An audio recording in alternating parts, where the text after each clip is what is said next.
तो देश आज 75वां स्वतंत्रता दिवस मना रहा है और प्रधानमंत्री नरेंद्र मोदी ने दिल्ली के ऐतिहासिक लाल किले से 8वीं बार तिरंगा फहराया। लाल किले पर तिरंगा फहराने से पहले पीएम मोदी ने राजघाट पर राष्ट्रपिता महात्मा गांधी को श्रद्धांजलि अर्पित की। तो आज इस 75वें जश्न आजादी की खूबसूरत तस्वीर आपको हम दिखाते हुए इन 4 तस्वीरों के जरिए आप देख और समझ सकते हैं। बापू को श्रद्धांजलि अर्पित करने के लिए राजघाट पहुंचे प्रधानमंत्री नरेंद्र मोदी, पुष्प अर्पित किया और उन्हें नमन किया।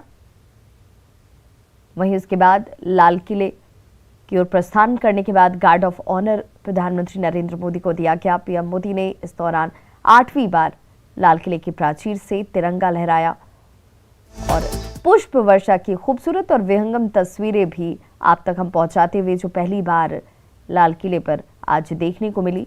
गौरव का क्षण, गौरवशाली इसे बनाना हम सबका दायित्व और नागरिक होने के नाते हम सबकी अपनी अपनी भूमिका देश के विकास के लिए जरूर होनी चाहिए।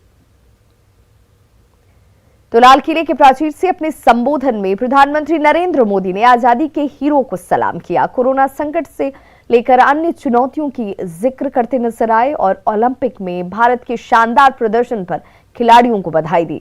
पीएम मोदी ने सभी खिलाड़ियों के लिए यहां तालियां बजवाई। मेरे प्यारे देशवासियों, आजादी का अमृत महोत्सव 75वें स्वतंत्रता दिवस पर आप सभी को और विश्व भर में भारत को प्रेम करने वाले, लोकतंत्र को प्रेम करने वाले सभी को बहुत बहुत शुभकामनाएं। आज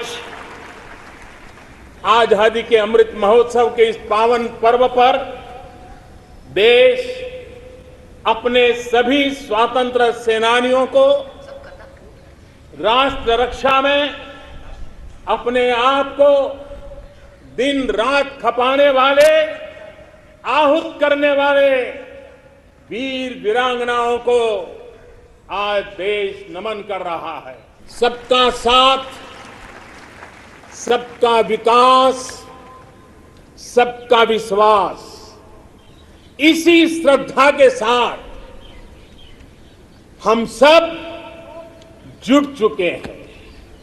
लेकिन आज लाल किले की प्राचीर से आह्वान कर रहा हूं, सबका साथ, सबका विकास, सबका विश्वास और अब सबका प्रयास हमारे हर लक्ष्यों की प्राप्ति के लिए बहुत महत्वपूर्ण है। हर कालखंड में अनगिनत लोगों ने, जिसके नाम भी शायद इतिहास की तवारीख में नहीं होंगे, ऐसे अनगिनत लोगों ने इस राष्ट्र को बनाया भी है, आगे बढ़ाया भी है। मैं ऐसे हर व्यक्तित्व का वंदन करता हूं, उनका अभिनंदन करता हूं। कोरोना वैश्विक महामारी, इस महामारी में हमारे डॉक्टर, हमारे नर्सेज, हमारे पैरामेडिकल स्टाफ, हमारे सफाई कर्मी वैक्सीन बनाने में जुटे, हमारे वैज्ञानिक हो, सेवा भावना से जुड़े हुए करोड़ों देशवासियों हो, जिन्होंने इस कोरोना के कालखंड में पल पल जन सेवा में समर्पित किया है, वे भी हम सबके वंदन के अधिकारी हैं। ओलंपिक में भारत के युवा पीढ़ी जिसने भारत का नाम रोशन किया है, ऐसे हमारे एथलीट्स, हमारे खिलाड़ी आज हमारे बीच में हैं। कुछ यहां हैं, कुछ सामने बैठे हैं। मैं आज देशवासियों को, यहां मौजूद है उनको भी, और हिंदुस्तान के कोने कोने में जो इस समारोह में मौजूद है, उन सबको मैं कहता हूं कि हमारे खिलाड़ियों के सम्मान में आइए कुछ पल तालियां बजा करके उनका सम्मान करें। भारत के खेलों का सम्मान, भारत की युवा पीढ़ी का सम्मान, भारत को गौरव दिलाने वाले युवाओं का सम्मान, देश, करोड़ों देशवासी आज तालियों की गड़गड़ाहट के साथ हमारे इन जवानों का, देश की युवा पीढ़ी का गौरव कर रहे हैं, सम्मान कर रहे हैं।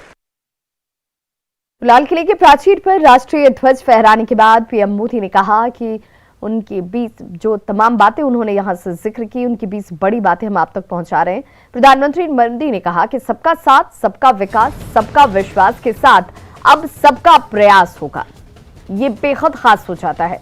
100% लक्ष्य के साथ 100% प्रयास किए जाएं।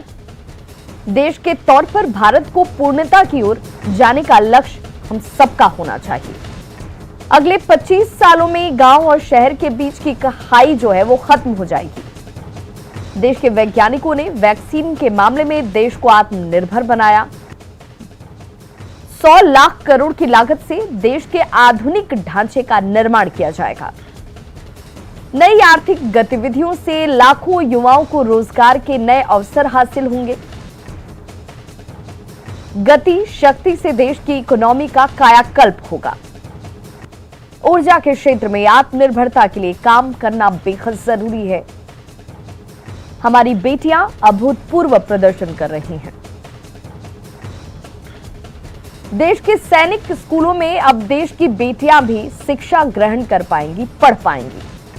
गांव के लोगों के पास जमीन कम होती है, ये उनकी एक बड़ी चुनौती है। छोटा किसान देश की शान बने, ये हम सबका लक्ष्य है।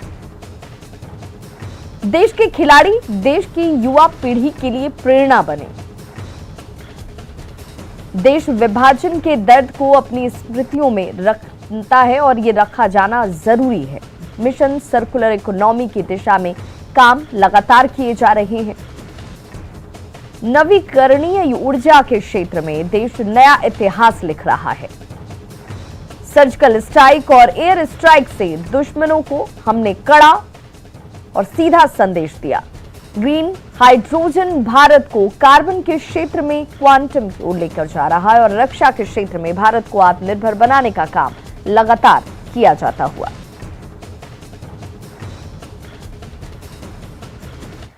और 75वें स्वतंत्रता दिवस के मौके पर मुख्यमंत्री नीतीश कुमार ने पटना के गांधी मैदान में झंडोत्तोलन किया। बिहार के गांधी मैदान में रिकॉर्ड 15वीं बार सीएम नीतीश कुमार ने तिरंगा फहराया। गांधी मैदान में आयोजित मुख्य समारोह में सीएम नीतीश कुमार झंडोत्तोलन करने के लिए पहुंचे और सबसे पहले उन्होंने परेड की सलामी ली, जिसके बाद उन्होंने तिरंगा फहराया और यहां से संबोधित करते हुए उन्होंने कहा कि आपदा से सरकार ने कड़ाई से मुकाबला किया।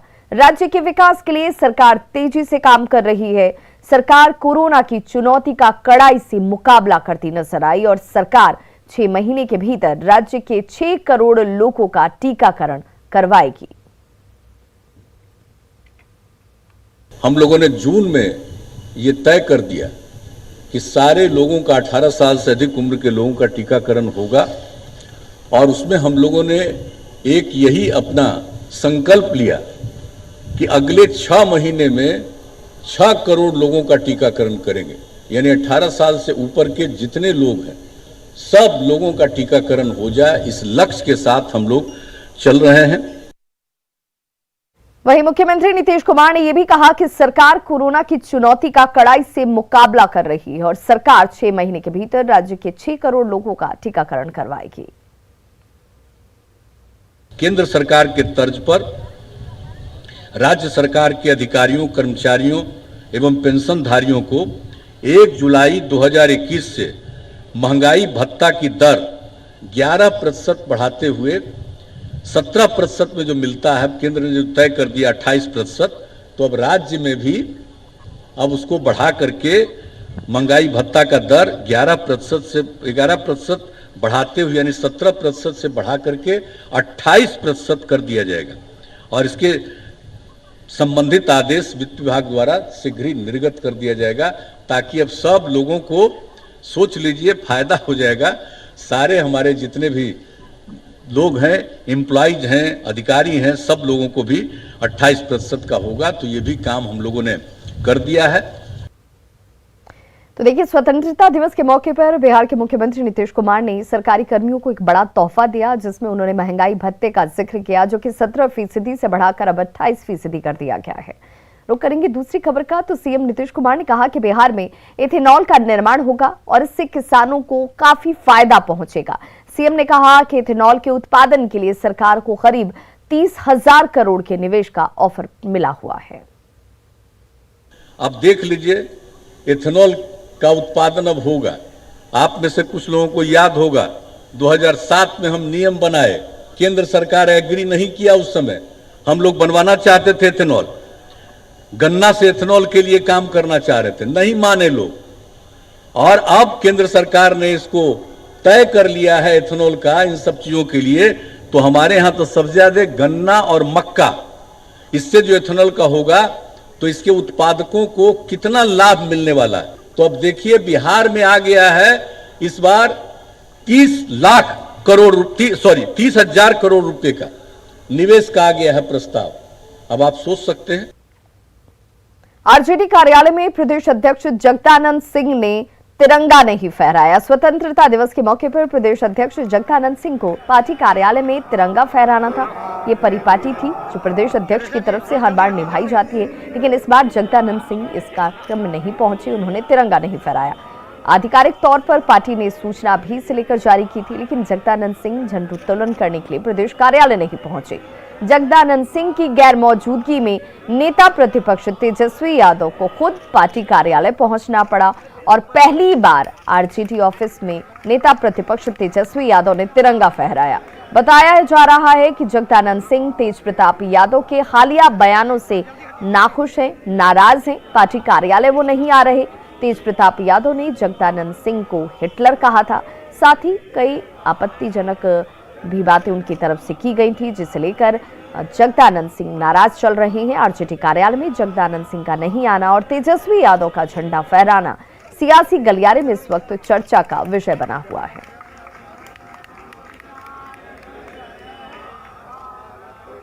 वहीं नेता प्रतिपक्ष तेजस्वी यादव ने अपने आवास पर तिरंगा फहराया और इस दौरान आरजेडी के तमाम बड़े नेता यहां मौजूद रहे।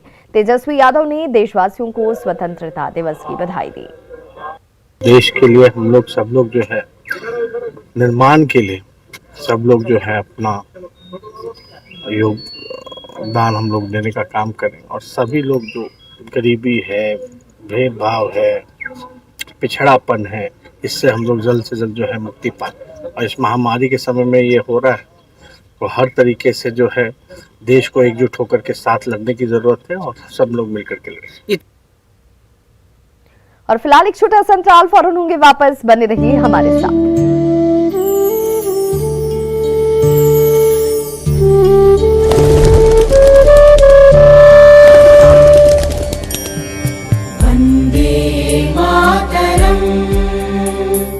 वन्दे मातरम् सुजला सुफला मलयज शीतला सस्य श्यामला मातरम् वन्दे मातरम् शुभ्रज्योत्स्ना पुलकितयामिनी पुल्लकुसुमित द्रुमदल शोभिनी सुहासिनी सुमधुर भाषिणी सुखदां वरदां मातरम् वन्दे मातरम् वन्दे मातरम् वन्दे मातरम्।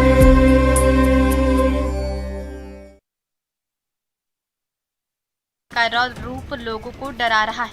हजारों एकड़ में लगी फसल पूरी तरह से बर्बाद हो चुकी है। लोगों के घर तक पानी पहुंचने लगा है।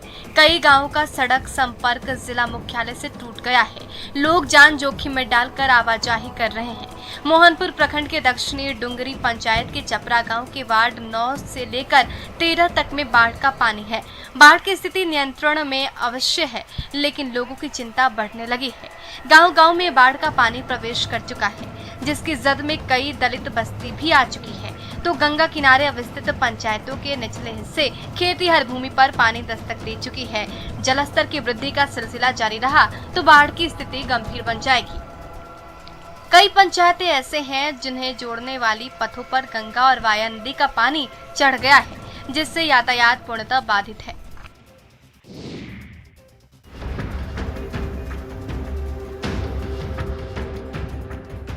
बिहार बाढ़ से बेहाल है। अलग अलग हिस्से से आई दर्दनाक तस्वीरें दिल को झकझोर रही हैं। इसी बीच सिवान से भी एक भयावह तस्वीर सामने आई, जहां अचानक नहर का बांध टूटने से 2 गांवों में पानी घुस गया। घटना नौतन थाना क्षेत्र के भुलौली मोड़ के पास की है, जहां अचानक नहर का बांध टूटने से 2 गांव नौतन और रामगढ़ में पानी घुस गया, जिससे लोगों को काफी परेशानी हो रही है। गांव में कमर तक पानी घुस गया है। देखते ही देखते पूरा गांव झील में तब्दील हो गया। बताया जा रहा है कि सुनावल गुठनी नहर अचानक गुठनी के भुलौनी मोड़ के पास टूट गया। बताया जा रहा है कि केवड़ा के पास मछली मारने को लेकर पानी रोका गया, तो पानी के दबाव के कारण नहर का बांध टूट गया। अब देखना होगा कि कब तक मरम्मत का कार्य होता है और कब तक ग्रामीण राहत की सांस ले पाते हैं।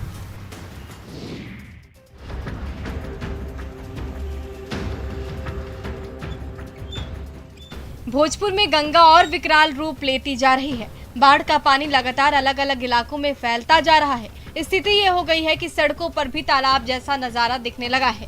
बड़हरा प्रखंड के 5 से ज्यादा मुख्य सड़कों पर बाढ़ का पानी फैल चुका है। वहीं आरा सदर प्रखंड के भी कई गांव में पानी घुस गया है। अगर गंगा के जलस्तर में ऐसी ही वृद्धि होती रही तो जल्द ही बाढ़ का पानी आरा शहर के निचले हिस्से में भी फैल जाएगा। फिलहाल गंगा खतरे के निशान से 53.08 से 85 सेंटीमीटर ऊपर 53.93 तक पहुंच चुकी है, जिसकी वजह से बड़हड़ा के पैगा सेवलपुर रोड, केशवपुर बखोरापुर रोड सहित कई नई सड़कों पर पानी चढ़ चुका है। इधर आधा दर्जन गांवों का लिंक पथ पूरी तरीके से बाढ़ के पानी में डूब गया है। अब देखना होगा कि कब तक स्थिति सामान्य होती है और कब तक ग्रामीणों को राहत मिल पाती है। दानापुर के मनेर में बाढ़ का कहर देखा जा रहा है। बाढ़ की जो तस्वीरें आई हैं उसे देखकर आप भी चौंक जाएंगे। मनेर में बाढ़ के शुरुआती दौर में ही गंगा किनारे बसे लोगों को भारी परेशानी हो रही है। उनकी परेशानी का अंदाजा आप इस मरीज को देखकर लगा सकते हैं। बाढ़ के पानी में बीमार मरीज के लिए एम्बुलेंस नहीं आ सकती है, लिहाजा मरीज के लिए नाव पर ही ऑक्सीजन की व्यवस्था की गई है और नाव को एम्बुलेंस बनाकर मरीज को शहर इलाज के लिए ले जाया जा रहा है। वहीं दूसरी तरफ लोगों के घर और आंगन में पानी ही पानी भरा है। गांव के कई घरों में असंख्य भुजाओं की शक्ति है, असंख्य भुजाओं की शक्ति है। हर तरफ देश की भक्ति है, असंख्य भुजाओं की शक्ति है। हर तरफ देश की भक्ति है। तुम उठो। स्वतंत्रता दिवस की 75वीं वर्षगांठ की तस्वीरें आप तक लगातार हम पहुंचा रहे हैं और इस मौके पर रांची के मोरहाबादी मैदान जहां पर मुख्य समारोह का आयोजन किया गया, वहां की तस्वीरें आपके सामने इस वक्त हम दिखाने जा रहे हैं। सीएम हेमंत सोरेन ने ध्वजारोहण किया सबसे पहले यहां और इसके बाद जनता को संबोधित करते नजर आए। मुख्यमंत्री ने कहा कि राज्य में विकास को गति देने के लिए कई नीतियां बनाई जा रही हैं। साथ ही सीएम ने कोरोना की तीसरी लहर की आशंका के मद्देनजर लोगों से सतर्क रहने की अपील भी की। स्वास्थ्य विशेषज्ञों द्वारा कोरोना महामारी की संभावित तीसरी लहर के बारे में बार बार आगाह किया जा रहा है। कोरोना महामारी की वर्तमान परिस्थिति का मूल्यांकन कर राज्य सरकार द्वारा पाबंदियों में छूट दी जा रही है ताकि राज्य में जीवन के साथ जीविका भी सुरक्षित रहे। परंतु हमें यह भी याद रखना है कि कोरोना महामारी का खतरा अभी टला नहीं है। मैं झारखंड वासियों से यह अपील करता हूं कि कोरोना महामारी के प्रति बिल्कुल भी लापरवाही ना बरतें, कोरोना गाइडलाइन का पालन करें, मास्क जरूर पहनें और 2 गज की दूरी मानदंड का पालन करें। राज्य में टीकाकरण का कार्य भी तीव्र गति से जारी है। राज्यवासियों को टीकाकरण में कोई परेशानी ना हो, यह सुनिश्चित किया जा रहा है। सभी राज्यवासी यथाशीघ्र अपना अपने परिजनों का टीकाकरण करा लें, खुद भी सुरक्षित रहें और दूसरों को भी सुरक्षित रहने में मदद करें। तो जश्न आज़ादी की खूबसूरत तस्वीरें आप तक लगातार हम पहुंचाते रहेंगे। फिलहाल इसमें इतना ही। नमस्कार। यही समय है, सही समय है, भारत का अनमोल समय है। असंख्य भुजाओं की शक्ति है, असंख्य भुजाओं की शक्ति है। हर तरफ देश की भक्ति है, असंख्य भुजाओं की शक्ति है। हर तरफ देश की भक्ति है। तुम उठो, तिरंगा लहरा दो, भारत के भाग्य को फहरा दो, भारत के भाग्य को